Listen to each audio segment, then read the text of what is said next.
작은 엄마, 정말 갈 거예요? 나 혼자 남겨두고?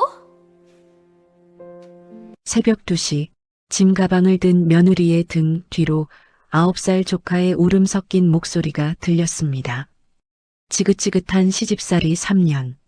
새벽까지 김치통을 닫고 갈비탕을 올리고 시어머니 약을 챙기고 그 모든 집안일은 며느리니까라는 말 한마디로 당연해지는 집. 숨쉬는 것조차 죄가 되는 이곳에서 연주는 더 버틸 힘이 없었습니다. 동이야, 미안해. 작은 엄마가 더는 힘들 것 같아. 그 순간 눈물 가득하던 아이의 눈빛이 달라졌습니다. 아이는 연주의 손을 꼭 쥐며 말을 이어갔습니다. 가지 마요! 지금 나가면 진짜 지는 거예요! 딱 3개월만 참아봐요. 우리 엄마 아빠 코를 납작하게 해주고 싶지 않아요? 내가 도와줄게요. 연주는 자신의 귀를 의심했습니다. 9살짜리 입에서 나왔다고는 믿기 힘든 말. 아이는 이미 집안의 모든 비밀을 지켜보고 있었습니다. 도망치려던 며느리를 붙잡은 9살 조카의 비밀스러운 제안. 과연 이 아이가 말한 3개월 뒤에는 무슨 일이 기다리고 있을까요? 숨막히는 진실의 이야기가 지금 시작됩니다. 사연 시작 전 무료로 할 수 있는 구독을 눌러주시면 당신의 하루에 행운이 찾아올 거예요. 오늘의 사연 지금 시작합니다. 새벽 1시 서울 평창동 3층짜리 저택의 지하 주방에 형광등 불빛이 새어나옵니다. 한연주 34살. 이 집의 막내 며느리입니다. 배추 100포기가 스테인리스 대야 4개에 나뉘어 담겨 있었습니다. 연주는 무릎을 꿇은 채 소금에 절인 배추를 한 입씩 들어 올리고 있었어요. 손등이 갈라져 있었고 손가락 끝은 소금기에 벌겋게 부풀어 있었습니다. 이 집의 안주인은 최 회장입니다. 올해 72. 평창동에서 40년 넘게 한식당 대가를 운영해 온 사람이죠. 남편이 일찍 세상을 떠난 뒤 혼자 힘으로 건물 3채를 일군 여자입니다. 그 아래로 아들이 2. 큰아들 이영식 45. 둘째 아들 이성훈 37. 연주는 성훈의 아내입니다. 연주가 이 집에 시집 온 지 3년이 됐습니다. 3년 동안 단 하루도 새벽 2시 전에 잠든 적이 없었어요. 최 회장은 며느리에게 식당 일과 집안일을 동시에 시켰고 큰 며느리 미숙은 손가락 하나 까딱하지 않았습니다. 이 집에서 큰 며느리와 작은 며느리의 차이는 딱 하나였습니다. 아이. 미숙은 동이를 낳았어요. 이 집의 장손을 만들어낸 사람이었습니다. 그것 하나로 미숙은 2층에서 내려오지 않아도 되는 사람이 됐어요. 연주에게는 아이가 없었습니다. 아이 없는 며느리가 이 집에서 자리를 지키는 방법은 하나뿐이었어요. 누구보다 많이 일하는 것. 연주가 새벽마다 이 지하 주방에 있는 건 부지런해서가 아니었습니다. 그래야 이 집에 있을 수 있었으니까요. 동서, 김치 다 했어? 인터폰 너머로 미숙의 목소리가 흘러나옵니다. 2층에서 내려다보지도 않고 버튼만 누른 거였어요. 연주는 대답하지 않았습니다. 고개를 숙인 채 배추를 뒤집었을 뿐이에요. 동서, 내일 어머님 병원이야. 아침 6시에 갈비탕 올려놔. 인터폰이 딸깍 끊겼습니다. 연주의 손이 멈췄어요. 갈비탕이면 새벽 4시에는 일어나야 합니다. 지금 김치를 다 끝내도 2시간밖에 못 자는 거죠. 연주는 천천히 고개를 들었습니다. 주방 벽에 걸린 시계가 새벽 1시 반을 가리키고 있었어요. 연주의 눈이 젖어 있었지만 소리는 내지 않았습니다. 이 집에서 오는 건 사치였으니까요. 새벽 2시 김치를 다 담근 연주가 지하 주방 구석에 쪼그리고 앉아 있었습니다. 앞치마로 손을 닦다가 문득 선반 위 캐리어를 올려다봤어요. 시집 올 때 가져온 22인치짜리 캐리어. 3년 동안 한 번도 열지 않은 가방이었습니다. 연주는 자리에서 일어났습니다. 캐리어를 내려 지퍼를 열었어요. 옷 몇 벌, 통장 하나, 신분증. 그것만 넣으면 되는 거였습니다.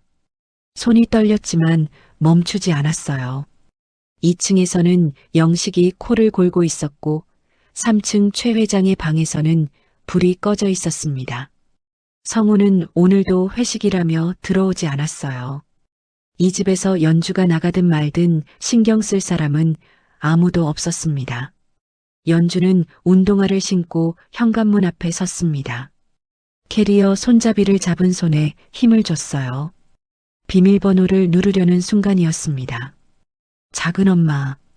등 뒤에서 작은 목소리가 들렸습니다. 계단 중간에 동희가 서 있었습니다. 9살. 영식과 미숙의 아들이에요. 잠옷 바지가 한쪽 접혀 올라가 있었고 맨발이었습니다. 작은 엄마 어디 가요? 연주는 아무 말도 하지 못했습니다. 동희는 계단을 한 칸씩 내려왔습니다. 아이의 눈이 캐리어를 보고 있었어요. 그리고 연주의 운동화를 보고 있었습니다. 9살짜리가 이 상황을 이해하는 데는 오래 걸리지 않았어요. 가는 거예요? 연주는 입술을 깨물었습니다. 이 아이에게까지 거짓말을 하고 싶지 않았어요. 동희야, 작은 엄마가. 가지 마요. 동희의 목소리가 떨리기 시작했습니다. 작은 엄마, 제발이요. 가지 마요. 아이가 계단 끝에서 뛰어내렸습니다. 맨발이 대리석 바닥에 찰싹 부딪혔어요. 동희가 연주의 바지 자락을 두 손으로 움켜쥐었습니다. 작은 엄마가 가면 나 혼자잖아요. 엄마 아빠는 맨날 싸우고 할머니는 무섭고 작은 아빠는 안 오고 이 집에서 나한테 말 걸어주는 사람은 작은 엄마밖에 없잖아요. 연주의 손에서 캐리어 손잡이가 미끄러졌습니다. 동희가 소매로 눈물을 훔쳤어요. 이 아이는 울음소리를 내지 않았습니다. 이 집에서 배운 겁니다. 소리내서 울면 엄마한테 혼나니까 눈물만 흘리는 법을 먼저 배운 아이였어요. 그런데 동희가 갑자기 눈물을 멈추고 연주를 올려다봤습니다. 아이의 눈이 달라져 있었어요. 작은 엄마, 지금 나가면 진짜 지는 거예요. 연주의 눈이 커졌습니다. 빈털터리로 나갈 거예요? 엄마 아빠 코 납작하게 해주고 싶지 않아요? 9살짜리 입에서 나올 말이 아니었어요. 연주가 동희를 내려다봤습니다. 아이의 눈에 아직 눈물이 맺혀 있었지만 목소리는 흔들리지 않았어요. 딱 3개월만 참아봐요. 제발이요. 3개월 뒤에도 힘들면 그때는 안 잡을게요. 동희가 연주의 손을 두 손으로 잡았습니다. 아이의 손이 차가웠어요. 대신 아무 말도 하지 마요. 시키는 건 다 해요. 근데 절대 한마디도 하지 마요. 형님이 뭐라 해도 할머니가 뭐라 해도 그냥 가만히 있어요. 연주가 고개를 저었어요. 동희야, 그게 무슨... 나 봤거든요. 동희가 연주의 손을 더 꽉 쥐었습니다. 엄마가 아빠한테 소리 지르면 아빠가 더 크게 소리 질러요. 근데 작은 엄마가 아무 말도 안 하면 형님이 제일 싫어하거든요. 대꾸를 안 하니까. 그러면 다들 답답해서 다 뒤집어질 거예요. 연주는 한동안 아무 말도 하지 못했습니다. 9살짜리 아이가 이 집의 구조를 어른보다 정확하게 보고 있었어요. 울면서도 이런 말을 할 수 있는 아이가, 그게 연주의 가슴을 찔렀습니다. 이 아이가 이런 걸 알아야 할 나이가 아닌데, 이 집이 아이에게도 지옥이었던 거예요. 동희가 연주의 허리를 안았습니다. 이번에는 소리를 내서 울었어요. 이 집에서 처음이었습니다. 작은 엄마, 나 혼자 두고 가지 마요. 제발이요. 새벽 2시 반, 평창동 저택의 현관. 연주는 캐리어를 내려놓았습니다.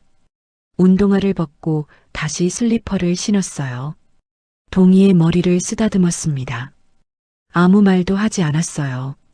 할 수가 없었습니다. 그날 밤 연주는 캐리어를 다시 선반 위에 올렸습니다. 그리고 아침 4시에 일어나 갈비탕을 올렸어요. 달라진 건 딱 하나였습니다. 아침 7시 미숙이 2층에서 내려와 식탁에 앉으며 말했어요. 동서, 오늘 어머님 병원 가기 전에 세탁물 좀 돌려놔. 연주는 갈비탕 그릇을 식탁에 내려놓았습니다. 그리고 돌아섰어요. 대답이 없었습니다. 3년 동안 내 형님 하던 사람이 처음으로 아무런 반응을 하지 않았죠. 미숙의 숟가락이 잠깐 멈췄습니다. 연주가 입을 닫은 지 열흘이 지났습니다. 시키는 일은 전부 했어요. 새벽 4시에 일어나 갈비탕을 끓이고 빨래를 돌리고 최 회장의 약을 챙겼습니다. 다만 내 형님, 내 어머님 그 두 마디가 사라졌을 뿐이에요. 미숙이 먼저 느꼈습니다. 동서, 오늘 어머님 점심 뭐 할 거야? 연주는 반찬 그릇을 식탁에 내려놓고 부엌으로 돌아갔어요. 대답이 없었습니다. 야, 내가 말하는데 대답을 안 해? 연주가 싱크대 앞에서 설거지를 시작했어요. 수돗물 소리만 부엌을 채웠습니다. 미숙은 영식에게 말했어요. 여보, 동서가 말을 안 해. 열흘째야. 원래 말 없는 애잖아. 그거랑 달라. 대답 자체를 안 한다니까. 피곤하겠지. 내버려둬. 미숙은 더 말하지 않았습니다. 하지만 눈이 불안하게 흔들리고 있었어요. 대들면 혼내면 되고 안 하면 야단치면 됩니다.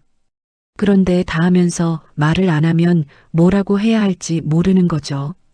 최 회장은 다르게 반응했어요. 어느 날 점심 연주가 올린 미역국을 다 비우고 혼잣말처럼 말했습니다. 말은 안 해도 손맛은 느는구나. 3년 만에 처음 나온 칭찬이었어요. 맞은편에서 미숙의 얼굴이 굳었습니다. 그날 오후 동희가 학교에서 돌아와 지하 주방으로 내려왔어요. 도마 옆에 턱을 괴고 앉았습니다. 작은 엄마가 아빠한테 난리쳤어요. 동서가 어머님한테 무슨 짓 하는 거냐고.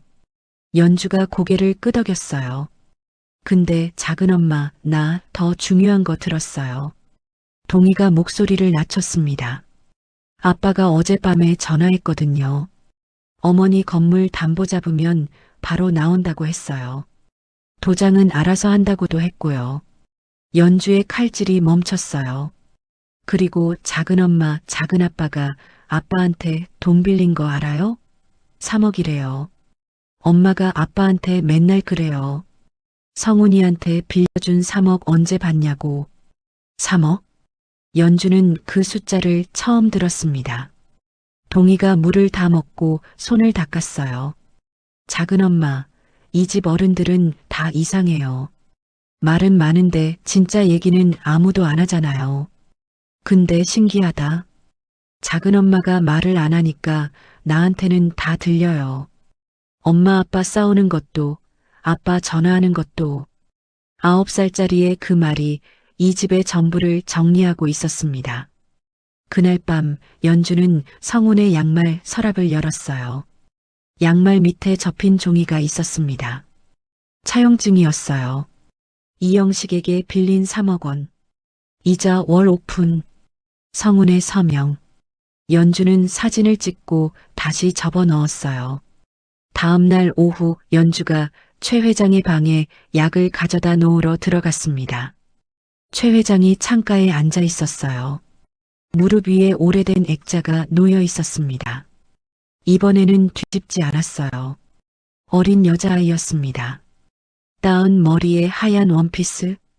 그 옆에 젊은 최 회장이 아이의 손을 잡고 서 있었어요. 연주야, 너 지하 주방 선반에 있는 공책 봤지? 연주의 등이 굳었어요. 은숙이야, 내 딸. 영식이 태어나기 전에 있었어. 7살에 갔다. 연주는 움직이지 못했습니다. 그 애가 좋아하던 게 갈비탕이었어. 내가 끓이면 국물부터 마시던 애였지. 그 뒤로 식당을 차렸어.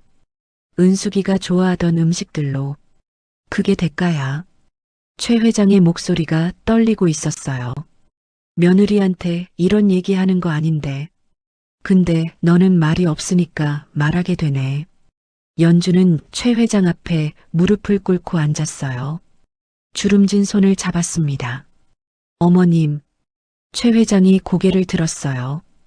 연주가 말을 하고 있었습니다. 저 오늘 갈비탕 끓여 올릴게요. 자기도 모르게 나온 말이었어요. 시어머니의 눈물을 보고 이 사람의 이야기를 듣고 입이 열린 거였습니다. 최 회장이 연주의 손을 꽉 쥐었어요. 그래, 그래. 그날 저녁 연주가 갈비탕을 올렸습니다. 최 회장이 그릇을 비웠어요. 3년 만에 처음이었습니다. 미숙이 맞은편에서 얼굴이 굳은 채 그 모습을 보고 있었어요. 그날 밤 성훈이 물을 마시러 지하 주방으로 내려왔습니다. 연주가 식탁에 앉아 있었어요. 식탁 위에 종이 한 장이 놓여 있었습니다. 연주가 그 종이를 성훈 쪽으로 밀었어요. 여보, 이거 봐. 성훈이 종이를 집어들었습니다. 구겨져 있었고 한쪽이 찢어져 있었어요. 하지만 글씨는 읽을 수 있었습니다. 연대보증 계약서, 채무자 이영식, 연대보증인 이성훈, 금액 3억 원, 사채업체 도장이 찍혀 있었어요. 성훈의 얼굴에서 핏기가 빠졌습니다. 이게 뭐야? 형님이 당신 몰래 당신 명의로 사채 쓴 거야. 당신이 형님한테 빌린 3억? 그거 당신이 갚아야 할 돈이 아니야. 형님이 당신 이름으로 빌려 쓰고 덤터기 씌운 거라고. 성훈의 손이 부들부들 떨렸어요. 종이를 쥔 손가락이 하얗게 질려 있었습니다. 이걸 어디서 났어? 동희가 가져왔어. 형님이 찢어서 쓰레기통에 버린 건데 동희가 당신 이름을 보고 주었대. 성훈이 의자에 주저앉았습니다. 고개를 떨구고 한참을 말하지 못했어요. 내가 형한테 3년 동안 굽신거렸어. 빌려서 미안하다고. 이자 못 갚아서 죄송하다고. 근데 이게... 성훈의 목소리가 갈라졌어요. 처음부터 형이 내 이름으로 쓴 거야? 나한테 빌려줬다고 해놓고 실은 내 명의로 사채를 쓴 거라고? 연주는 대답하지 않았습니다. 대답이 필요 없었어요. 종이가 전부 말하고 있었으니까요. 성훈이 두 손으로 얼굴을 감쌌어요. 어깨가 떨리고 있었습니다. 3년 동안 형 앞에서 고개를 숙이고 아내를 이 집에 내버려 두고 도망치듯 회식을 핑계로 밖을 돌아다녔던 이유가 전부 거짓 위에 세워져 있었어요. 연주가 조용히 말했습니다. 울 시간 없어. 형님 회사 장부 가져올 수 있어? 성훈이 얼굴에서 손을 떼고 연주를 바라봤어요. 아내의 눈이 단단했습니다. 경리한테 부탁하면 돼? 성훈이 고개를 끄덕였습니다. 목소리가 잠겨 있었어요. 될 거야. 경리도 형 밑에서 이상한 거 많이 봤다고 했으니까. 그러면 내일 가져와. 연주는 그 말만 하고 일어섰어요. 식탁을 정리하기 시작했습니다.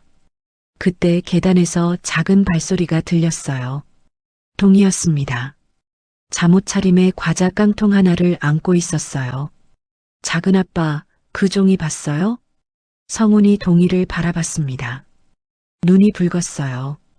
동이야, 이걸 내가 어떻게 해? 아빠가 서재에서 종이 찢어서 버렸거든요.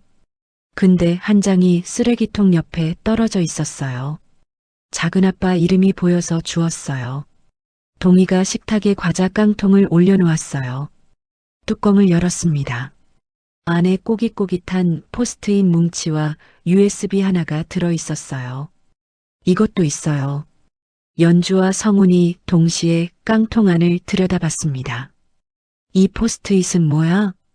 성훈이 물었어요. 아빠가 맨날 술 먹고 들어와서 중얼거리는 숫자가 있거든요. 처음에는 우리 집 현관 비밀번호인 줄 알았는데 아니었어요. 그래서 적어뒀어요. 동이가 포스트잇 하나를 펼쳤습니다. 삐뚤빠뚤한 글씨로 0815라고 적혀 있었어요. 0815. 광복절이잖아요. 아빠가 외우기 쉬운 걸로 했나 봐요. 성훈이 포스트잇을 들여다봤어요. 이게 형 컴퓨터 비밀번호야? 모르겠어요. 근데 아빠가 서재 들어갈 때마다 이 숫자 중얼거렸어요. 연주가 USB를 집어들었습니다. 이건 아빠가 저번 주에 쓰레기통에 버린 건데 반짝거려서 주었어요. 동희가 아무렇지 않게 말했어요. 아이한테는 그냥 반짝이는 물건이었던 거예요. 연주가 USB를 성훈에게 건넸습니다.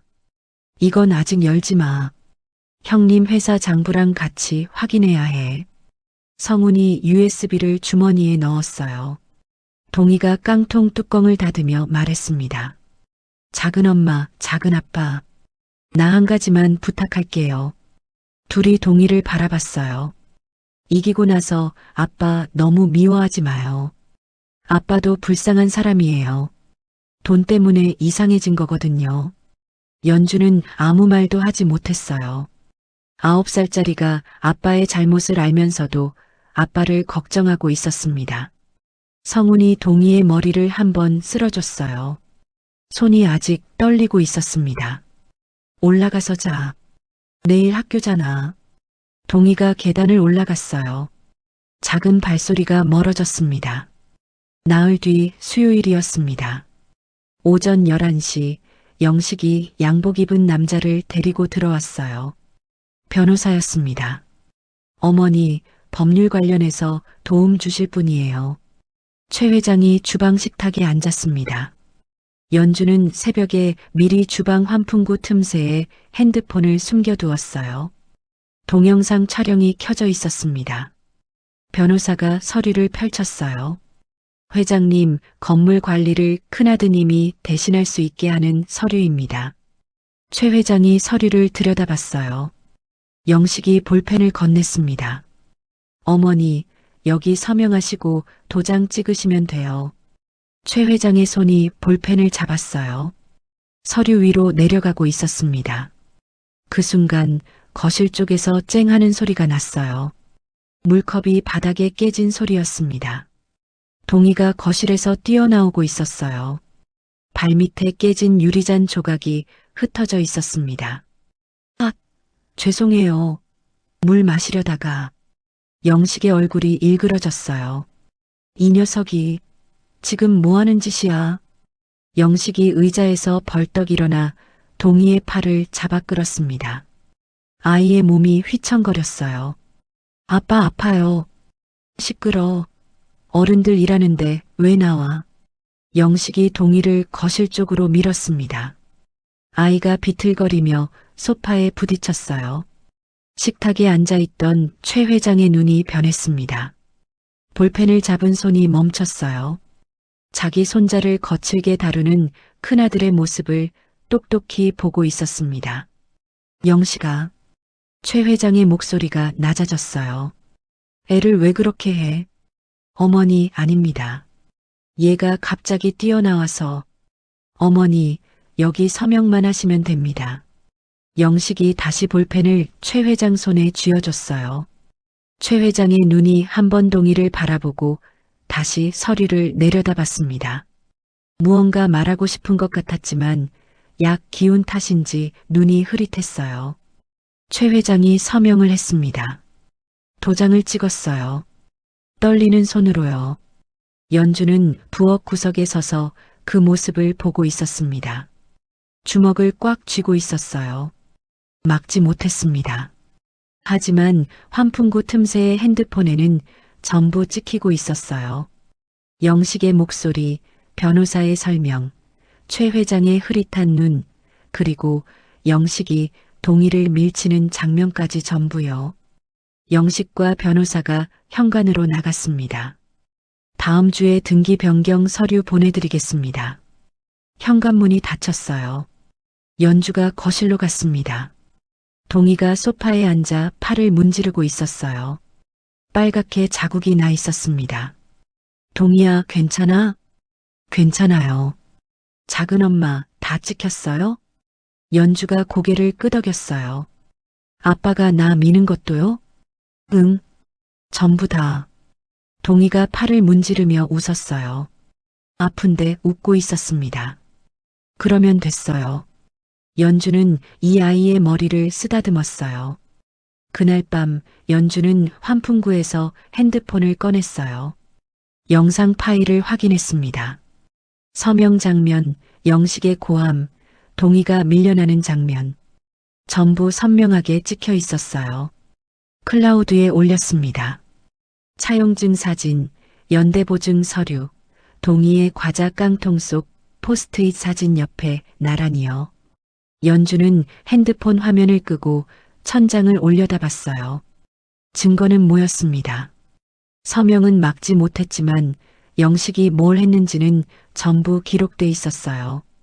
그리고 내일이면 성훈이 형 회사 장부를 가져옵니다. USB도 아직 열어보지 않았어요. 한 달 전 캐리어를 끌고 현관에 섰던 여자는 이제 없었습니다. 다음 날 저녁 성훈이 서류 봉투를 들고 지하 주방으로 내려왔습니다. 형 회사 장부야. 경리한테 받았어. 연주가 손을 닫고 봉투를 받았어요. 종이를 펼쳤습니다. 매달 3천만 원에서 5천만 원씩 빠져나가고 있었어요. 장부에는 운영비라고만 적혀 있었습니다. 쓴 곳이 없는 돈이야. 격리도 이상하다고 했어. 연주가 장부를 한 장씩 핸드폰으로 찍었어요. USB도 확인해봐. 성훈이 노트북을 가져왔습니다. USB를 꽂았어요. 화면에 폴더가 떴습니다. 파일 이름이 날짜 순으로 정리돼 있었어요. 성훈이 첫 번째 파일을 열었습니다. 엑셀 파일이었어요. 페이퍼 컴퍼니 3개. 전부 영식 이름으로 돼 있었습니다.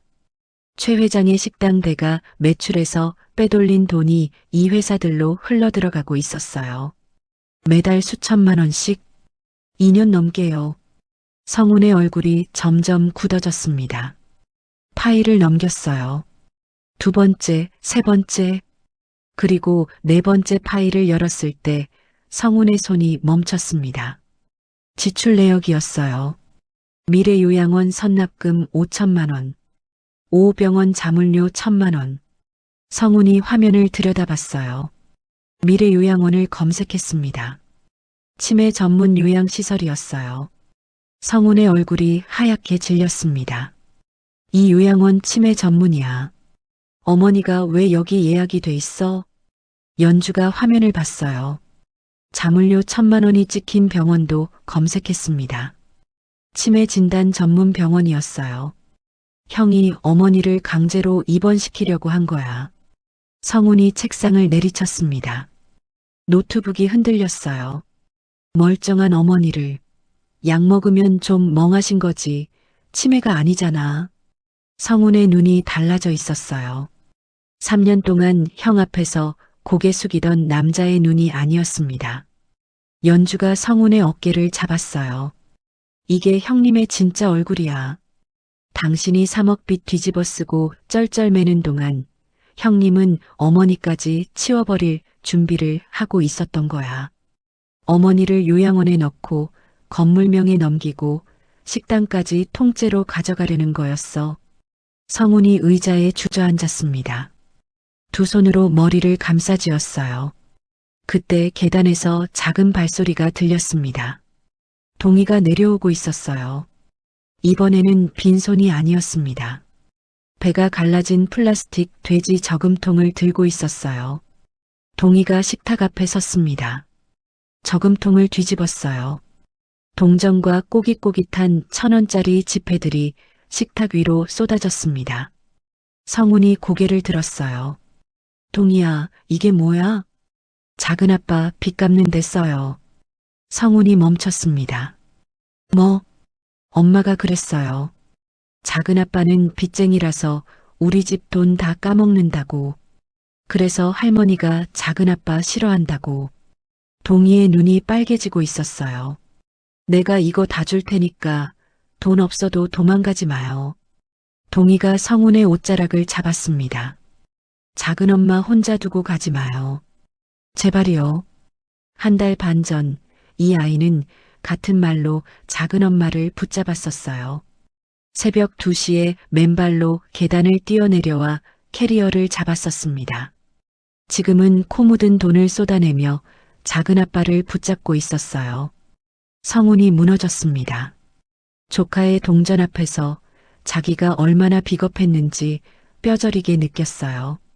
9살짜리가 1,000원짜리 모아서 삼촌 빚을 갚겠다고 하는데 정작 삼촌은 3년 동안 도망만 다녔으니까요. 성운이 동희를 끌어안았습니다. 안 가. 절대 안 가. 성운의 어깨가 떨리고 있었어요. 작은 아빠가 다 돌려놓을게. 미안하다 동희야. 동희가 성운의 품에서 고개를 끄덕였어요. 아이의 볼에 눈물이 흘러내렸습니다. 연주는 식탁 건너편에서 그 모습을 보고 있었어요. 식탁 위에 흩어진 동전들이 형광등 아래서 반짝이고 있었습니다. 3억 앞에서 무릎 꿇던 남자가 9살짜리의 동전 앞에서 일어서고 있었어요. 연주가 동전을 하나씩 주워 저금통에 다시 넣었습니다. 동희야, 이건 내 거야. 작은 아빠 빚은 작은 아빠가 갚을 거야. 동희가 코를 훌쩍이며 고개를 끄덕였어요. 그날 밤 성운이 연주에게 말했습니다. 이번 주 일요일이 어머니 생신이야. 연주가 고개를 들었어요. 그날 하자. 온 가족이 식탁에 앉을 테니까. 연주가 고개를 끄덕였습니다. 내가 상을 차릴게. 어머님이 좋아하시는 것들로 전부. 토요일 밤 연주는 냉장고에서 재료를 꺼내기 시작했어요. 갈비찜, 잡채, 나물, 전, 그리고 도미 한 마리. 도미찜은 최 회장이 제일 좋아하는 음식이었어요. 은숙이가 생전 마지막으로 먹고 싶어 했던 음식이기도 했습니다. 일요일 새벽 3시 연주가 주방에서 도미 비늘을 벗기고 있었어요. 칼이 정확하게 움직였습니다. 6시 미숙이 부엌을 기웃거렸어요. 어머, 동서. 오늘 웬일이야? 아주 작정을 했네. 진작 좀 이렇게 하지. 미숙은 콧노래를 부르며 2층으로 올라갔습니다. 오늘만 지나면 건물 등기가 넘어온다고 믿고 있었으니까요. 미숙의 발소리가 완전히 사라졌어요. 연주가 도미찜 위에 고명을 얹으며 낮게 중얼거렸습니다. 그래요, 형님. 오늘 아주 배 터지게 드시게 해드릴게요. 이 밥상이 목구멍으로 넘어갈진 모르겠지만 연주의 눈빛이 서늘하게 빛났어요. 전쟁 준비는 끝났습니다. 일요일 아침 식탁 위에 상이 차려졌습니다. 갈비찜, 잡채, 전, 나물 5가지, 미역국, 그리고 한가운데에 도미찜이 놓여 있었어요. 접시마다 김이 올라오고 있었습니다. 최 회장이 3층에서 내려왔어요. 식탁을 보고 멈췄습니다. 이게 뭐야? 어머님 생신이잖아요. 연주가 웃으며 의자를 빼드렸어요. 최 회장이 자리에 앉았습니다. 도미찜을 보더니 숟가락을 든 손이 멈췄어요. 이걸 내가 했어? 네. 어머님 공책에 있었어요. 최 회장의 눈이 흔들렸습니다. 도미찜. 은숙이가 마지막으로 먹고 싶다고 했던 음식이었어요. 영식과 미숙이 2층에서 내려왔습니다. 미숙이 식탁을 보며 눈을 크게 떴어요. 어머, 동서가 오늘 아주 제대로 했네. 미숙이 의자에 앉으며 콧노래를 흥얼거렸습니다. 영식도 앉았어요. 성운도 앉았습니다. 동희가 마지막으로 내려왔어요. 6명이 한 식탁에 앉았습니다. 오랜만이었어요. 어머님 생신 축하드려요.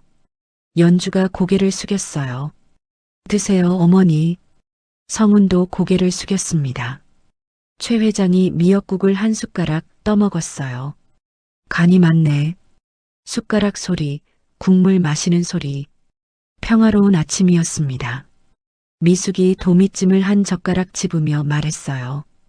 동서, 이 도미찜 진짜 맛있다. 솜씨가 늘었네. 형님, 많이 드세요. 오늘 배 터지게 드셔야 해요. 최 회장이 도미찜을 한 점 입에 넣었어요. 천천히 씹었습니다. 이 맛이야. 최 회장의 눈에 물기가 비쳤지만 삼켰어요. 연주가 자리에서 일어났습니다. 부엌 서랍에서 핸드폰을 꺼냈어요. 성훈과 눈이 마주쳤습니다. 성훈이 고개를 끄덕였어요.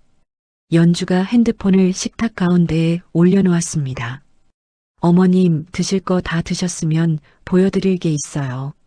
최 회장이 숟가락을 내려놓았어요. 영식의 눈이 핸드폰으로 갔습니다. 뭐야 이게? 연주가 재생 버튼을 눌렀어요.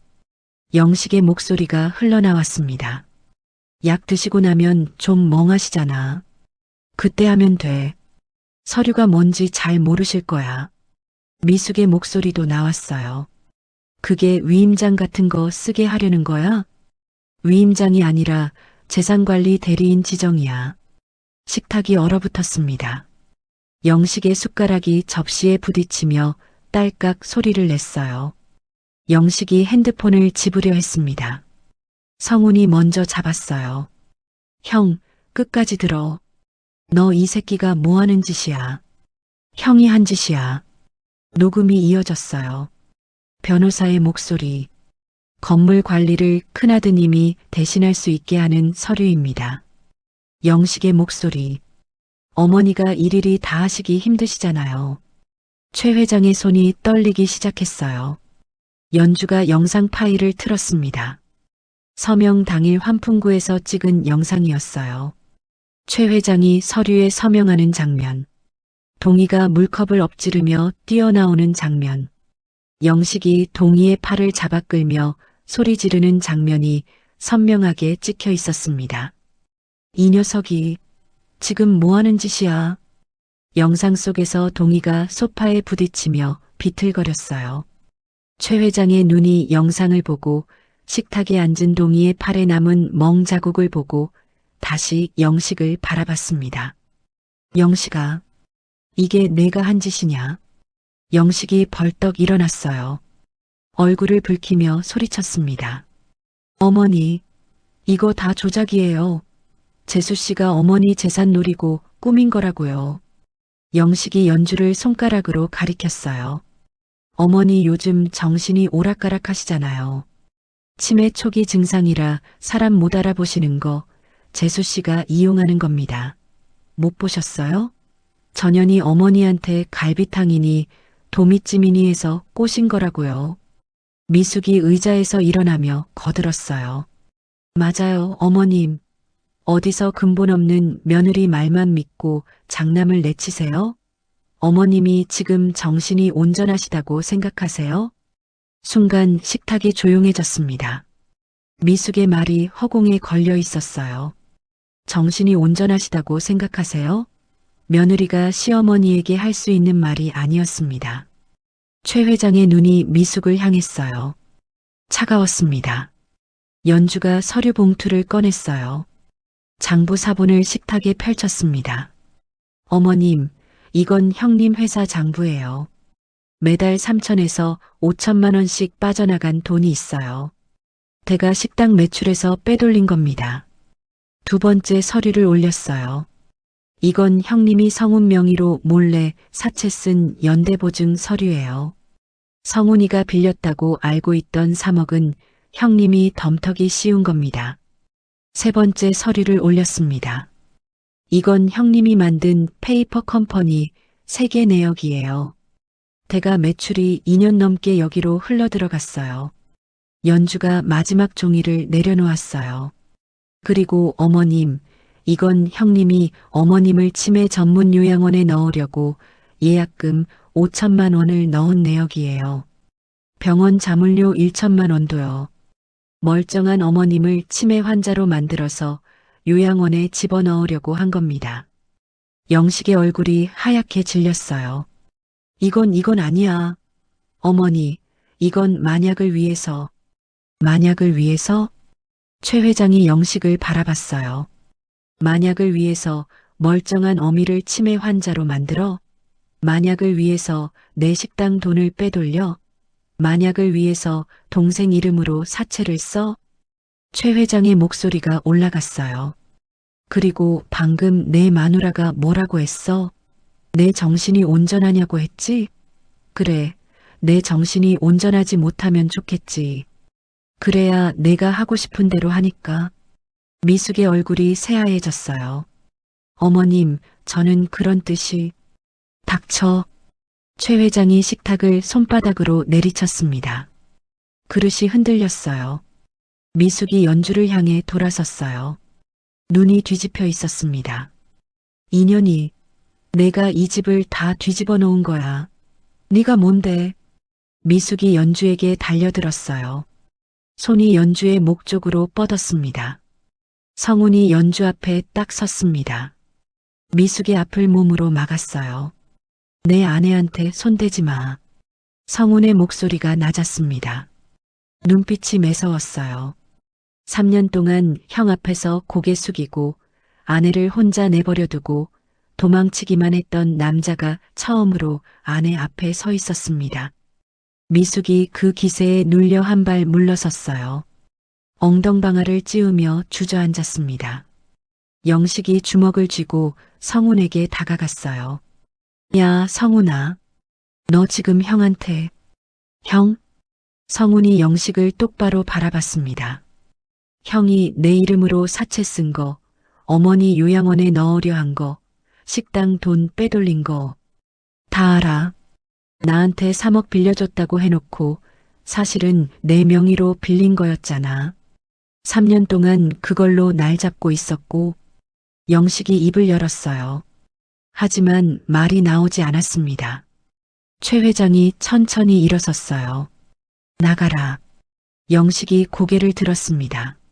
어머니, 식당 법인카드, 차키, 집 열쇠.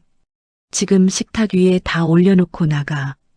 영식의 눈이 흔들렸어요. 어머니, 카드 끊으면 당장 동의 학원비는 어쩌라고요. 그건 내 사정이지. 내 알 바 아니다. 최 회장의 목소리는 떨리지 않았어요. 빈몸으로 왔으니 빈몸으로 나가. 내가 만든 거 가지고 나갈 생각 마라. 영식이 주머니에서 카드를 꺼내 식탁에 던졌어요. 차키도요. 집 열쇠는 미숙이 가방에서 꺼내 옆에 놓았습니다. 미숙의 손이 떨리고 있었어요. 영식이 동희의 팔을 잡았습니다. 동희는 내 아들이야. 데리고 간다. 동희가 아빠의 손을 뿌리쳤어요. 의자에서 일어나 연주 뒤로 갔습니다. 나 안 가. 뭐? 아빠가 할머니 돈 훔친 거 나도 알아. 작은 아빠한테 덤터기 씌운 것도 알아. 동희가 연주의 옷자락을 잡았어요. 나 여기 있을 거야. 미숙이 동희에게 손을 뻗었습니다. 동희야, 엄마랑 가야지. 싫어. 미숙의 손이 허공에서 멈췄어요. 9살짜리 아들이 엄마 아빠 대신 작은 엄마를 선택하고 있었습니다. 최 회장이 영식을 바라봤어요. 동희는 내가 본다. 나가. 영식이 이를 악물었습니다. 미숙의 팔을 잡고 현관으로 향했어요. 현관문이 쾅 닫혔습니다. 식탁 위에 식은 도미찜이 남아 있었어요. 영식의 자리에 법인카드와 차키와 열쇠가 놓여 있었습니다. 수저는 한 번도 들리지 않았어요. 최 회장이 다시 자리에 앉았습니다. 떨리는 손으로 도미찜을 한 점 집어 입에 넣었어요. 천천히 씹었습니다. 연주야. 네, 어머님. 이 도미찜 은숙이가 먹고 싶다고 했던 그 맛이다. 최 회장의 눈에서 눈물이 떨어졌어요. 접시 위로요. 연주는 아무 말 없이 최 회장의 등을 한번 쓸어들였어요. 동희가 연주 옆에 앉았습니다. 조용히 미역국을 떠먹기 시작했어요. 성훈이 식탁 밑에서 연주의 손을 잡았습니다. 식탁에 4사람이 남았어요. 최 회장, 연주, 성훈, 동희. 이 집에서 가장 약했던 사람들이 마지막까지 식탁에 앉아 있었습니다. 영식 부부가 나간 뒤 이 집은 조용해졌습니다. 너무 조용했어요. 2층에서 미숙의 목소리가 안 들리고 영식이 전화하며 돌아다니는 발소리가 안 들리고 부부 싸우는 소리가 안 들렸습니다. 소리가 사라지니까 집이 넓어진 것 같았어요. 그런데 그 넓어진 만큼 빈자리가 느껴졌습니다. 최 회장이 가장 먼저 달라졌어요. 생신날 이후로 최 회장은 3층에서 잘 내려오지 않았습니다. 밥을 올려도 밥만 드셨어요. 갈비탕을 끓여도 국물만 몇 숟가락 뜨고 숟가락을 내려놓았습니다. 연주가 빈 그릇을 치울 때마다 마음이 무거웠어요. 밥을 안 드시는 게 아니라 못 드시는 거라는 걸 알았으니까요. 사흘째 되던 날 연주가 3층에 약을 가져다 드리러 올라갔습니다. 최 회장이 창가에 앉아 있었어요. 무릎 위에 은숙이 사진이 놓여 있었습니다. 어머님, 약 드셔야 해요. 최 회장이 고개를 돌리지 않았어요. 연주야, 내가 잘못 키운 거야. 연주가 멈췄습니다. 영식이가 저렇게 된 게 내 탓이야. 은숙이 보내고 나서 아들한테 다 퍼줬어. 뭘 해달라면 다 해줬어. 그게 사랑인 줄 알았어. 최 회장의 목소리가 갈라졌어요. 근데 그게 아니었어.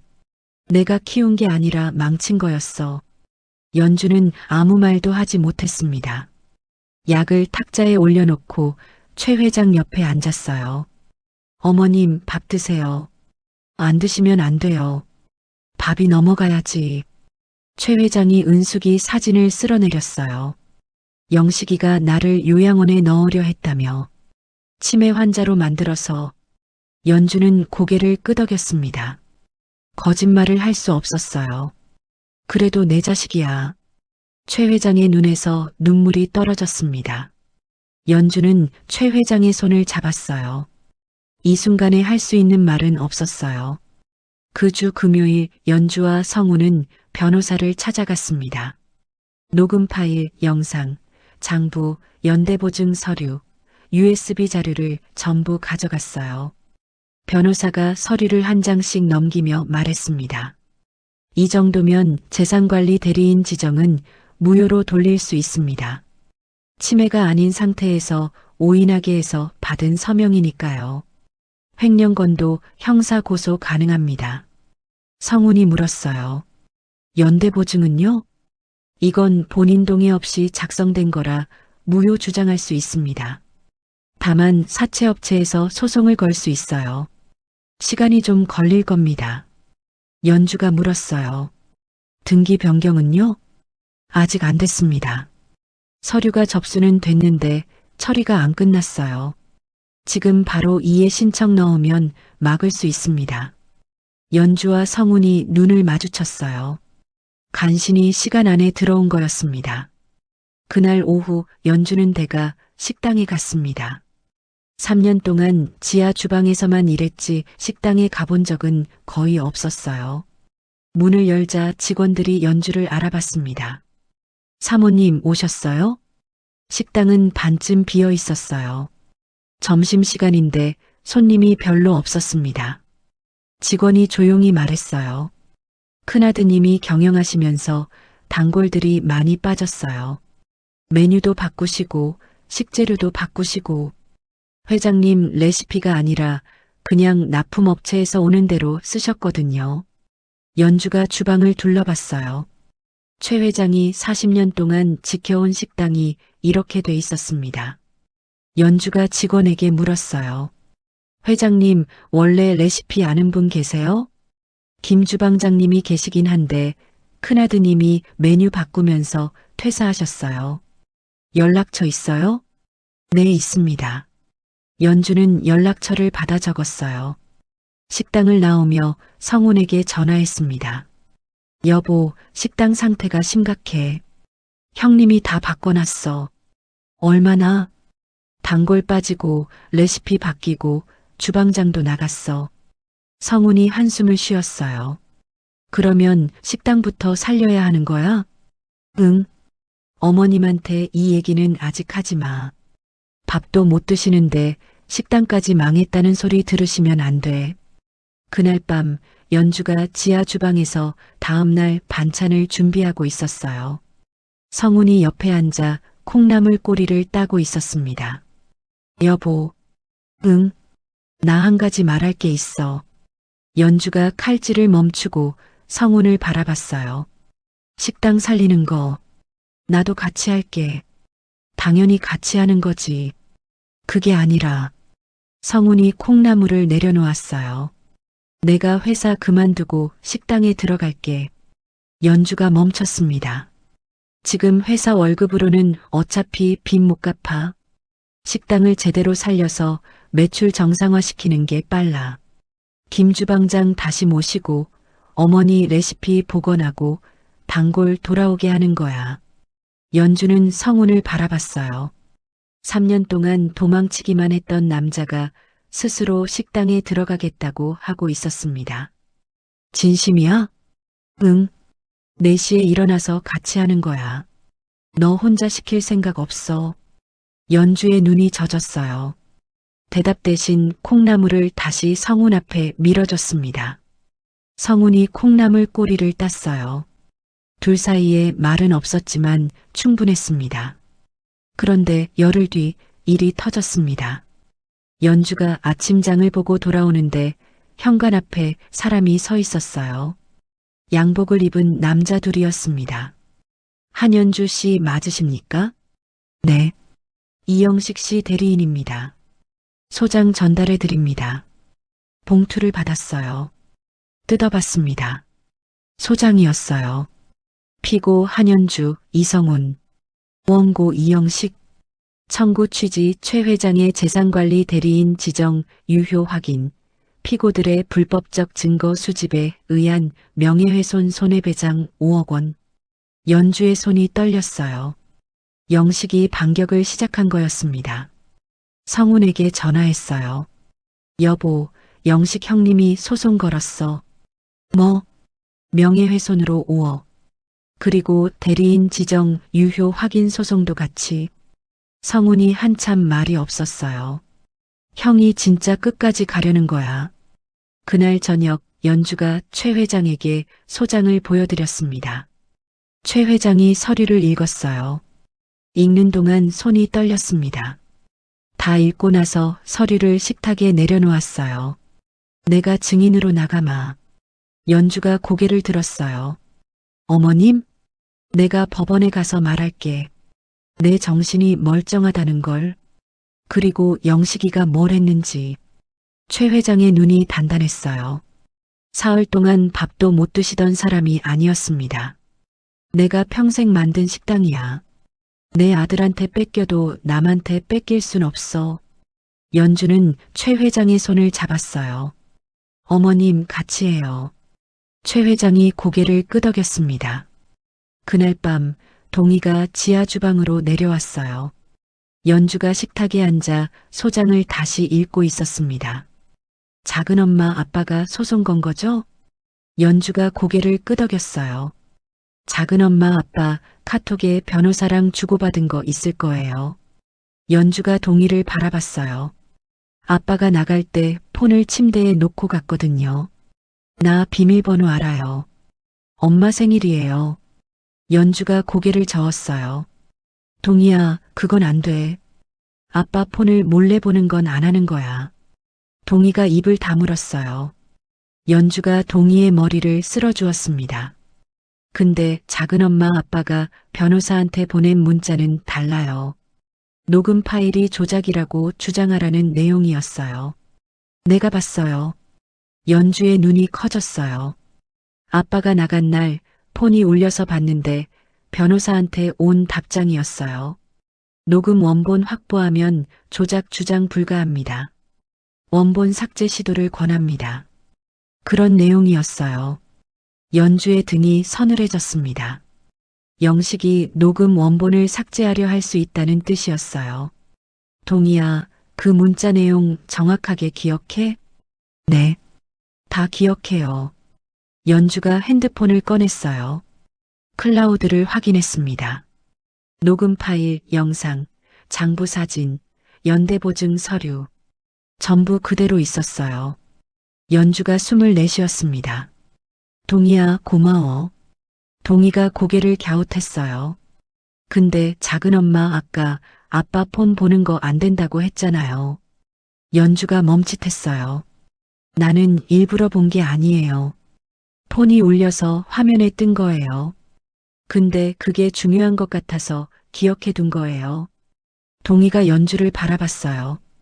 이것도 쓸 데 있어요? 연주가 동희의 손을 잡았습니다. 응, 아주 쓸 데 있어. 소송이 시작됐습니다. 영식 측 변호사는 공격적이었어요. 첫 번째 준비 서면에서 연주와 성운을 시어머니의 치매 상태를 이용해 재산을 탈취하려 한 공모자로 규정했습니다. 녹음과 영상은 불법 도청이라고 주장했어요. 연주 측 변호사가 반박했습니다. 녹음은 가족 구성원이 자택 내에서 자신의 휴대폰으로 촬영한 것이며 도청이 아닙니다. 그리고 원고 측이 주장하는 치매 진단은 어디에도 없습니다. 최 회장님은 정식 진단을 받은 적이 없어요. 첫 번째 재판이 끝난 뒤 연주 측 변호사가 말했어요. 상대방이 녹음 원본 삭제를 시도할 수 있습니다. 클라우드 외에 USB 백업도 해두세요. 그리고 최 회장님이 직접 증언해 주시면 결정적입니다. 연주가 고개를 끄덕였어요. 어머님이 나가시겠다고 하셨어요. 그러면 됩니다. 최 회장님이 법정에서 본인의 의사를 직접 밝히시면 치매 주장은 무너집니다. 두 번째 재판 전날 밤이었습니다. 연주가 최 회장의 방에 올라갔어요. 최 회장이 침대에 앉아 있었습니다. 어머님, 내일 괜찮으시겠어요? 괜찮다. 최 회장의 목소리는 단단했어요. 하지만 손이 떨리고 있었습니다. 연주야. 네, 어머님. 내가 내일 뭐라고 해야 하냐? 연주가 최 회장 옆에 앉았어요. 어머님이 하고 싶은 말 하시면 돼요. 그게 전부예요. 최 회장이 연주를 바라봤어요. 내가 평생 한 번도 남 앞에서 울어본 적 없다. 내일도 안 우셔도 돼요. 근데 내일은 모르겠다. 연주는 최 회장의 손을 잡았어요. 아무 말도 하지 않았습니다. 어머님, 우시면 우시는 거예요. 그게 약한 게 아니에요. 최 회장이 고개를 돌렸어요. 창밖을 바라봤습니다. 은숙이 보낸 날도 안 울었어. 장례식장에서도 화장터에서도 한 번도. 연주는 손에 힘을 줬어요. 그래서 그 뒤로 계속 아팠던 거예요. 어머님. 최 회장이 한참을 말하지 않았습니다. 그리고 조용히 고개를 끄덕였어요. 다음 날 법정이었습니다. 최 회장이 증인석에 섰어요. 72살. 머리가 하얗고 등이 조금 굽어 있었지만 눈은 또렷했습니다. 영식 측 변호사가 먼저 질문했어요. 증인은 최근 기억력에 문제가 있으신 적 있습니까? 약 먹으면 좀 멍할 때가 있어요. 그건 약 부작용이지 치매가 아닙니다. 서명 당시 서류 내용을 이해하고 계셨습니까? 아들이 건물 관리 서류라고 했어요. 아들 말을 믿었습니다. 그렇다면 자발적으로 서명하신 거 아닙니까? 최 회장이 영식 측 변호사를 바라봤어요. 내 아들이 약 먹고 멍할 때 하면 된다고 말한 걸 자발적이라고 하는 겁니까? 법정이 조용해졌어요. 연주 측 변호사가 질문을 이어갔습니다. 증인은 현재 본인의 재산을 어떻게 처분하길 원하십니까? 최 회장이 천천히 말했어요. 내가 40년 동안 식당을 했습니다. 남편이 일찍 가고 딸도 먼저 보냈어요. 혼자서 국 끓이고 반찬 만들어서 건물 세 채를 세웠습니다. 최 회장의 목소리가 흔들리지 않았어요. 큰아들한테 다 물려줄 생각이었습니다. 장남이니까. 근데 그 아들이 내 돈을 빼돌리고 동생한테 빚을 씌우고 나를 요양원에 넣으려 했어요. 법정에 있던 사람들의 시선이 영식에게 갔습니다. 영식이 고개를 숙이고 있었어요. 내가 여기 나온 건 내 정신이 멀쩡하다는 걸 보여주려는 게 아닙니다. 최 회장이 법정을 둘러봤어요. 내 며느리가 지켜준 겁니다. 3년 동안 새벽 4시에 일어나서 밥하고 빨래하고 내 약 챙긴 사람이 그 아이예요. 말도 안 하고 이 집을 버티다가 내 아들이 나를 치우려는 걸 알고 막아준 사람이 그 아이입니다. 최 회장의 눈에 물기가 맺혔어요. 하지만 삼키지 않았습니다. 그리고 9살짜리 손자가 있어요. 그 아이가 아빠가 숨기던 서류를 주워왔어요. 아빠가 잘못하는 걸 알면서도 아빠를 미워하지 말아달라고 했어요. 9살짜리가요. 최 회장의 목소리가 갈라졌어요. 나는 아들을 잘못 키웠습니다. 그건 내 잘못이에요. 하지만 내 재산을 내 뜻대로 처분할 권리는 있습니다. 나는 대리인 지정을 원하지 않았고 지금도 원하지 않습니다. 법정이 고요했어요. 판사가 최 회장에게 물었습니다. 증인은 현재 의사결정 능력에 문제가 없다고 생각하십니까? 오늘 아침에 직접 옷을 골랐고 택시 타고 여기까지 왔고 지금 질문에 대답하고 있습니다. 제가 판단하기엔 충분합니다. 판사가 고개를 끄덕였어요. 재판이 끝난 뒤 복도에서 연주가 최 회장 옆에 서 있었습니다. 최 회장이 벤치에 앉았어요. 연주야. 네, 어머님. 내가 울었냐? 아니요. 안 우셨어요. 최 회장이 고개를 끄덕였어요. 근데 울 뻔했다. 연주가 웃었어요. 괜찮아요, 어머님. 울 뻔한 거는 안 운 거예요. 최 회장의 입꼬리가 아주 조금 올라갔어요. 이 여자가 웃는 걸 연주는 처음 봤습니다. 한 달 뒤 판결이 나왔습니다. 재산관리 대리인 지정 무효, 등기 변경 취소, 명예훼손 소송 기각, 연대보증 서류 무효 확인, 영식은 횡령 혐의로 검찰에 고발됐습니다. 연주가 판결문을 들고 집으로 돌아왔어요. 최 회장이 거실에 앉아 있었습니다. 어머님, 이겼어요. 최 회장이 판결문을 받아 읽었어요. 다 읽고 나서 무릎 위에 내려놓았습니다. 연주야. 네. 밥 해라. 배고프다. 연주의 눈에 물기가 번졌어요. 최 회장이 밥을 달라고 한 거였습니다. 며칠째 반도 못 드시던 사람이요. 네, 어머님. 뭐 해드릴까요? 갈비탕. 연주가 웃으며 지하 주방으로 내려갔어요. 동희가 계단 난간에 앉아 그 모습을 내려다보고 있었습니다. 아이가 작은 목소리로 말했어요. 작은 엄마 3개월 넘었다. 연주가 고개를 들어 동희를 바라봤어요. 그치? 나 안 잡는다고 했는데. 작은 엄마가 알아서 남아있네. 동희가 웃었어요. 9살짜리의 웃음이었습니다. 연주도 웃었어요. 그리고 갈비를 물에 담갔습니다. 판결 뒤 석 달이 지났습니다. 평창동 저택의 마당에 단풍이 들기 시작했어요. 연주가 이 집에 시집 온 지 4년째.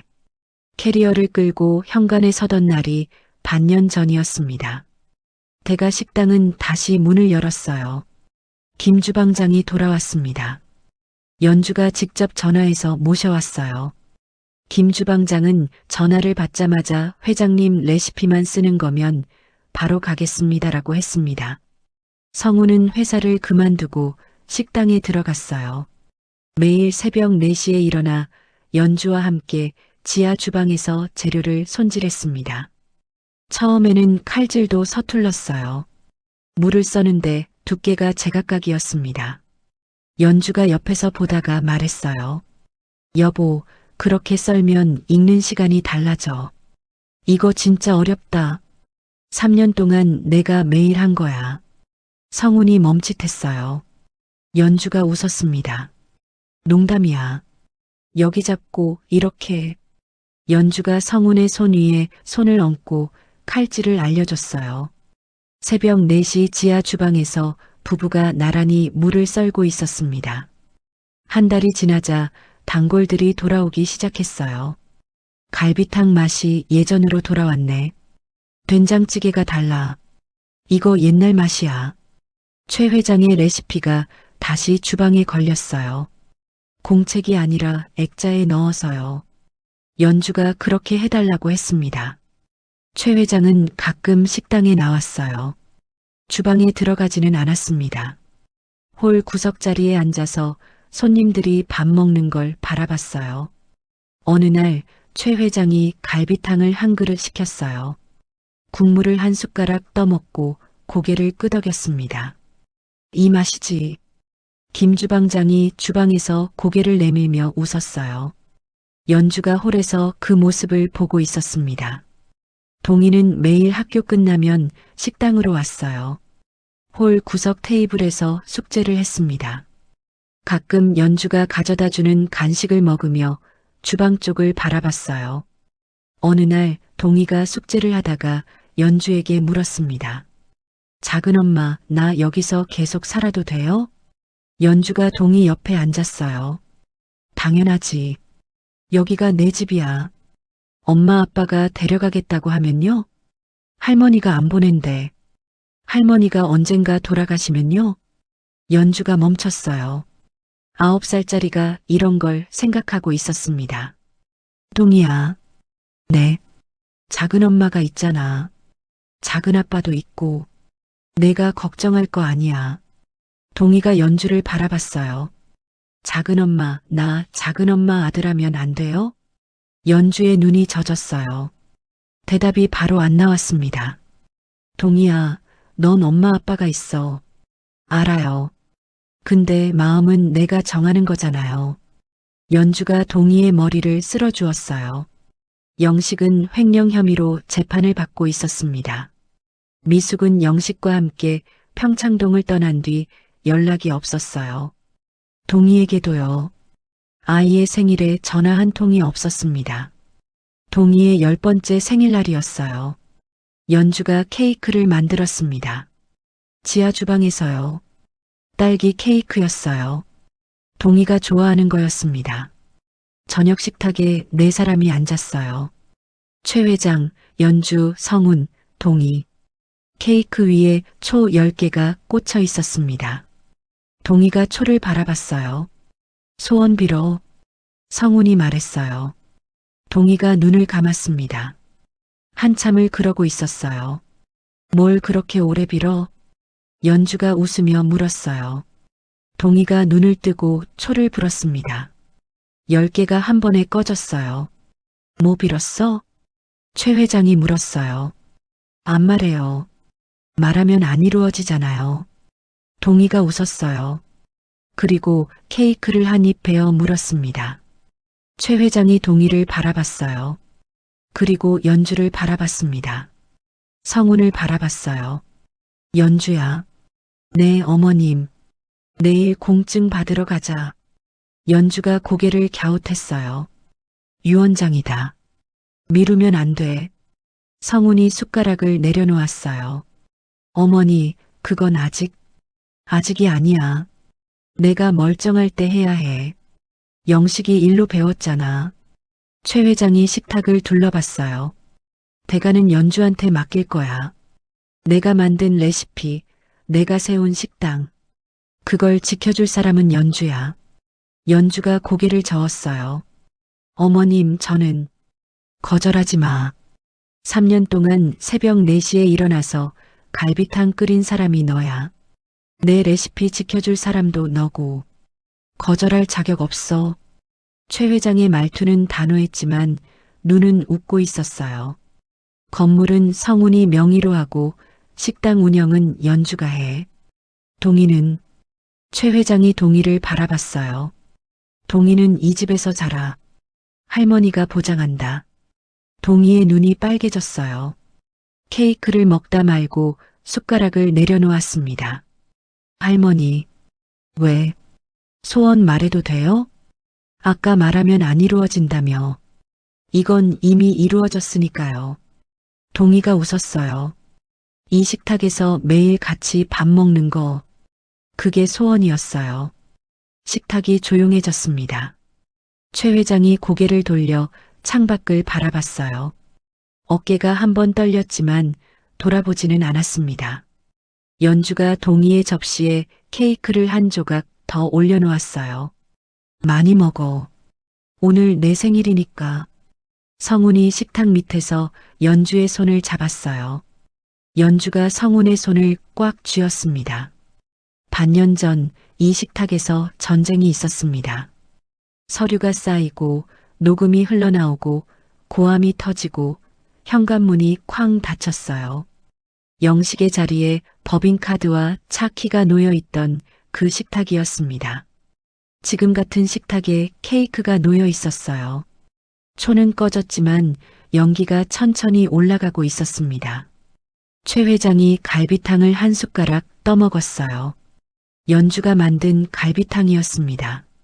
최 회장의 레시피대로 은숙이가 좋아하던 그 맛대로 그릇이 비었어요. 더 줄까요, 어머님? 한 그릇 더 줘. 연주가 웃으며 일어섰어요. 지하 주방으로 내려갔습니다.